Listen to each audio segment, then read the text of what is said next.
So the accelerometer on the sensor stick is part number ADXL345. And before we get a chance to even use it, we need to know how this thing works. So this lesson is going to focus on summarizing that. And in the following lesson, we'll get to look at the data sheet of this part and see where I got this information from. So the sensor stick, as we said before, it measures acceleration, and it has three axes of measurement, the X, Y, and Z.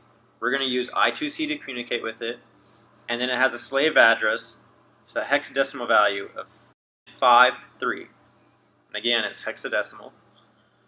Okay, so then data. So the way the data works is that we're going to have 2 bytes for each axis. So X, LSB, least significant byte, and then most significant byte. And that's going to be the same for X, Y, and Z. So if we were to store this in a single X variable, we're going to store it in a short variable. And then we haven't talked about this yet, but the Arduino reference has a lot of good information about it. But one short variable is equivalent to 2 bytes. So it has the same memory space as 2 bytes.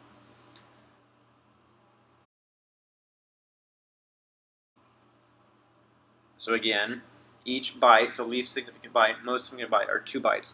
So the data is going to give us 2 bytes of data per axis. And then that'll be the same for X, Y, and Z, so we need to store these in an X, Y, and Z variable. So again, to reiterate, 1 short is equal to 2 bytes. So what we're going to need to do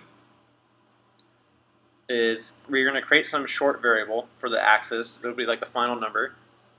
And it's going to be equal to the X most significant byte shifted over 8 bits. A byte is 8 bits, so we need to shift it over all the way to the left 8 times.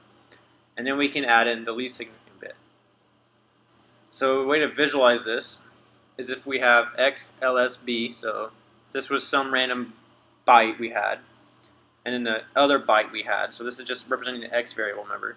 So in our X short variable, we're going to merge these two together. We'll have the most significant byte in front, and then the least significant byte in the back, to merge into one long variable of the short. So again, here's this part is the MSB, and this part is going to be the LSB. So this is important, and it's what we're going to need to do to be able to extract information from the sensor stick. And again, remember, the MSB is what we had to shift over to the left 8 times. And that's using the shifting operator 8.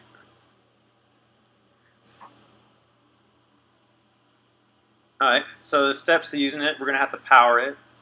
We're going to have to, in the FIFO control register, we're going to need to set stream mode. So that's first in, first out, we need to stream it. And then we need to enable measurement mode. And that's in the power control register. And once we do that, we can go ahead and read those data registers, converting from byte to short, and get some real data from the accelerometer.